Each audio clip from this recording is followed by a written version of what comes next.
Hey, what's going on, guys? It's Chris from my channel, ChrisP44S. So how are you going to prepare for your Anjanath first time? You going to pop your Anjanath cherry? Maybe. Or it'll probably pop yours. Anjanath is the first real test in Monster Hunter World, stalking the northern roots of the ancient forest, even from the start of the game. Anjanath is an intimidating foe, even when you have to encounter it as one part of the story. By the time you have to take one on, you'll have visited the Wildspire Waste and encountered a vast array of creatures. This gives you plenty of farming opportunities to upgrade your weapons and, most importantly, craft new armor sets. Though you can take it on with very basic equipment, the more armor you pack, the easier your life will be. It's your choice whether you want to have a bit more leeway in battle with some improved defense, or go in without needing to grind and be more cautious. But either way, there are some attacks you absolutely need to be aware of to survive. Anjanath is located in the ancient forest, situated around the north and northwest, walking around areas 7, 8, and 9, and as the battle progresses, retreating to the 13th and 14th zone. Walking around the first few areas should be more than enough to quickly track Anjanath's weaknesses. It is not weak to fire. It has a high weakness to water, a moderate to medium weakness to thunder, ice, poison, sleep, paralysis, and stun, and a very low weakness to dragon and blast. Anjanath is not only a threat because of its sheer strength, but how surprisingly agile it is. Bounding over vast distance, even when you think you're safe from harm, is also surprisingly difficult to mount, so expect to go toe-to-toe for most of this battle. As with any monster encounter, observe Anjanath as much as possible, to observe its attacks and behaviors, just to get a feel for how it moves. Attack the legs is the best bet, so keeping at the middle distance and always moving allows you to roll out of the way and sideways from frontal attacks. Standing too far away will allow it to charge and leap at you, and since you'll be focusing on its legs for damage, being able to run in, attack, and out is your best bet. You can also be in front of Anjanath and roll into it at an angle when it does a snap attack, then follow up with an attack if you want. Where Anjanath gets particularly nasty is when its gills appear along its back. Not only does it seem to get more aggressive and quicker, but it'll also dispatch some nasty fire attacks.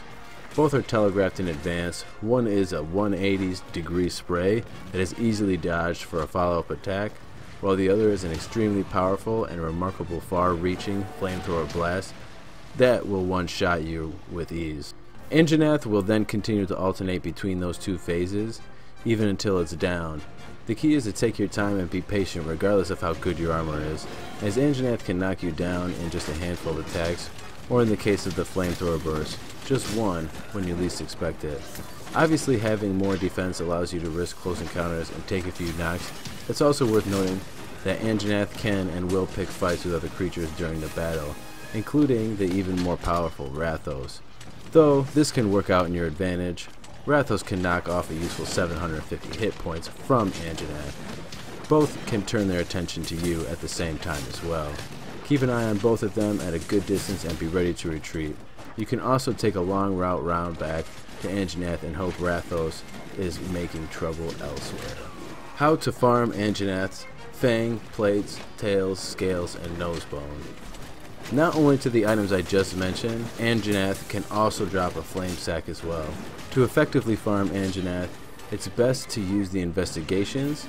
Investigations are standalone quests with specific requirements which give you an extra chance to get items at the end, so you don't have to sweat too much about hitting specific parts of the monster while you're fighting them. You can unlock investigations by encountering and battling monsters, or you can examine the footprints and mucus they leave behind when they move.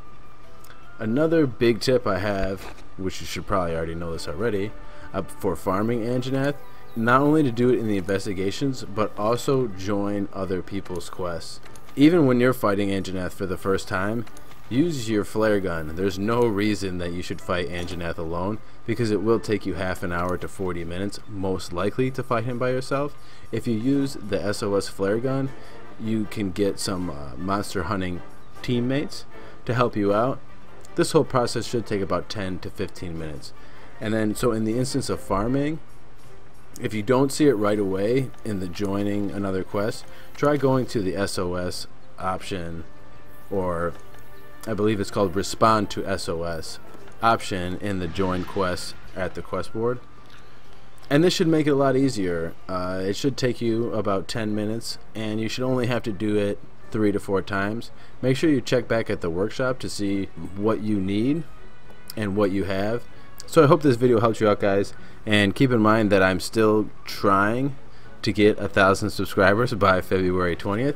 So if you can help me out by hitting that subscribe button, I greatly appreciate it. And if not, I hope to catch you in the next video that you have questions about and I have your answers. Thanks, guys.